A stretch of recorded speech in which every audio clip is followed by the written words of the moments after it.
Going over the inking for a Whipple specimen.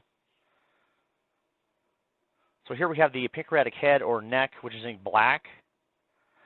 Here we have the vascular groove, which is blue.